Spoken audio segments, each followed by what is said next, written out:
करत आहोत.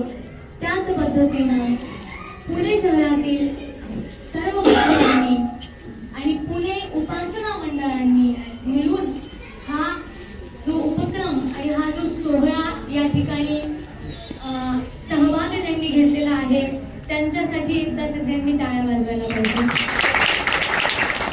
अतिशय सुंदर उपक्रम हा या ठिकाणी आणि जयंती उत्सव महाराजांची आणि त्यातल्या त्यात शक्तिपरांबिका ग्रंथ याचं जे आपल्या मंदिरामध्येही पारायण होत असतं त्याचा यावेळेस पुणेकर महिलांनी देखील पुरुषांनी देखील यामध्ये सहभाग नोंदवलेला आहे. त्यासाठी त्यांचंही जितकं म्हणावं तितकं कौतुक आहे आणि सगळ्यांचं अभिनंदन. कारण तुम्ही बाहेर राहून घरी बसून या कार्यक्रमामध्ये सहभागी झाला. महाराजांनी तिथून संकल्प सांगितला आणि आपण आपल्या आपल्या घरी हे पारायण केलेलं आहे.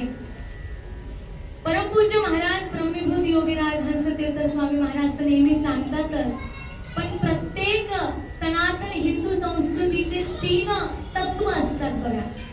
हे 3 तत्व जर मनुष्याने स्वीकार केले तर त्याला दुसऱ्या कोणत्याच तत्वाला धरण्याचं काम नाही. ते 3 तत्व म्हणजे कोणते? सगळ्यात पहिले म्हणजे संत. सगळ्यात महत्वाचं म्हणजे एखाद्या संताच्या चरणी आपण नतमस्तक झालो, समर्पित झालो म्हणजे त्या मनुष्याला त्याच्या जीवनामध्ये कधीही कुठेही पाय पडावं लागत नाही. एकच संत आणि दुसरी जी महत्वाची गोष्ट आहे ती म्हणजे पंथ. पंथ म्हणजे काय? भेद नाही. पंथ म्हणजे परंपरा. ती परंपरा, त्या परंपरेला आम्ही फॉलो करत आहोत, त्या परंपरेचं आम्ही अनुसरण करत आहोत. जे आई वडिलांनी केलं, जे आजी आजोबांनी केलं तीच परंपरा आम्ही आमच्या मुलांना शिकवत आहोत, आमच्या नातवांना शिकवत आहोत. तो पंथ, ते संत, ते पंथ आणि तिसरी सगळ्यात महत्वाची गोष्ट म्हणजे ग्रंथ. जर पंथ स्वीकारला तर कुलामध्ये कोणीही अनाचार करू शकत नाही, वाईट कृत्याला जाऊ शकत नाही, वाईट मार्गे जाऊ शकत नाही. संताला पकडलं तर त्याचं आयुष्याचं कल्याण होणारच होणार. माणस जन्मामध्ये एकदा धरिले गुरुचरण. जसं गुरुचरण धरल्यानंतर आपल्याला कोणत्याही संकटाला आपण सामना करण्यासाठी सक्षम असतो, तसे आपली परंपराचं अनुकूलन आपण जर केलं तर आपल्याला कधीही अडचण येत नाही. आणि तिसरी महत्वाची गोष्ट म्हणजे ग्रंथ. वेद मार्गे मुनी गेले त्याची मार्गी चालिलो. जसं ज्ञानेश्वर महाराज सांगतात, ज्ञानेश्वर माऊली सांगतात, तसंच आपले महाराज देखील सांगतात, वेद पठणे आळवावे तुझसी आई निरंतर. अहो आस्तिक कुणाला म्हणायचं? जो वेदाला मान्य करतो तो आस्तिक आहे. नास्तिक कोणाला म्हणायचं? जो वेदांचं मान्य करत नाही तो नास्तिक आहे.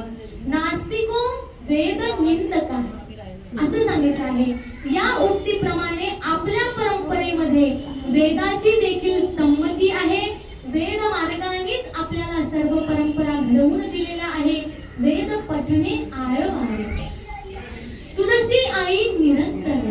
आणि तोच त्याच अनुषंगाने वेद कठीण आहे म्हणून शास्त्र आले, शास्त्र कठीण आहेत म्हणून पुराण सांगितलेले आहेत, पुराण कठीण आहेत म्हणून संतवाणी, संत वाङ्मय आपल्याला आपल्यापर्यंत साध्या सोप्या भाषेत आपल्याला समजावं यासाठी संतांचे अनेक उपकार आहेत की त्यांनी एक एक ग्रंथ आपापल्या साधकांना प्रदान केला.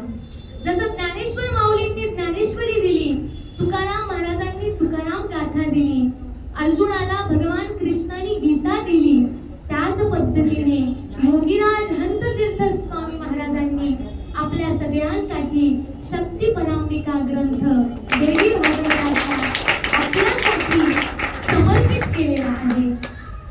कारण ही परंपरा, हे संत, हे पंथ आणि हे ग्रंथ हे एकच आहे. संत म्हणजे योगीराज हंसतीर्थ स्वामी महाराज, बस यांना सोडू नका, कल्याण आहे. पंथ म्हणजे आपली जी परंपरा आहे, रेणुका मातेची जी परंपरा आहे, आपली जी गुरु परंपरा आहे, त्याच्या बाहेर जाऊ नका. कुणालाही त्रास होणार नाही, सगळ्यांचं कल्याण होणार आहे. आणि ग्रंथ आपले संत वाङ्मय, आपले वेद विहित, वेदांनी मान्य केलेले जेवढे ग्रंथ आहेत आणि स्वामींनी केलेला जो ग्रंथ आहे त्याचं जर आपण आचरण केलं, पारायण केलं आणि त्याचे जर आपण त्या ठिकाणी वाचन केलं तर त्याची अनुभूती आपल्याला आल्याशिवाय राहणार नाही. म्हणून संत, ग्रंथ, पंथ आज परमेश्वराच्या कृपेने, रेणुका मातेच्या आशीर्वादाने, नाना महाराजांच्या आशीर्वादाने, अप्पा महाराजांच्या आशीर्वादाने आणि सद्गुरु योगीराज हंसतीर्थ स्वामी महाराज यांच्या खूप मोठ्या कृपाशीर्वादाने, अहेतुकी कृपेने मी म्हणते, अहेतुकी म्हणजे महाराजांचं कोणत्याही प्रकारचा स्वार्थ नव्हता. करी लाभाविन प्रीती, जो लाभाविना, ज्याचा काही स्वार्थ नाही तरी सुद्धा जो एखाद्यावरती प्रेम करतो ते म्हणजे संत असतात आणि ते म्हणजे योगीराज हंसतीर्थ स्वामी महाराज. त्यांनी आपल्यावरती भरभरून प्रेम केलेलं आहे आणि ते प्रेम आपण सगळे खूप भाग्यवान आहोत की या संतांच्या हृदयस्थानी, या संतांना हृदयामध्ये विराजमान करून आपण त्यांच्या चरणाशी बसलेलो आहोत. जिथे आमचे महाराज गेलेले आहे तिथे उपासना मंडळ आणि तिथे असा जयंती महोत्सव या ठिकाणी आपण साजरा करत आहोत. हे संत, ही परंपरा आणि हे ग्रंथ, आज या ग्रंथाच्या पारायणाची पण या ठिकाणी सांगता होणार आहे, कुमारिका पूजनही होणार आहे. म्हणून पुणेकर भक्तांचं एकदा पुन्हा खूप खूप अभिनंदन. परमात्मा रेणुका माता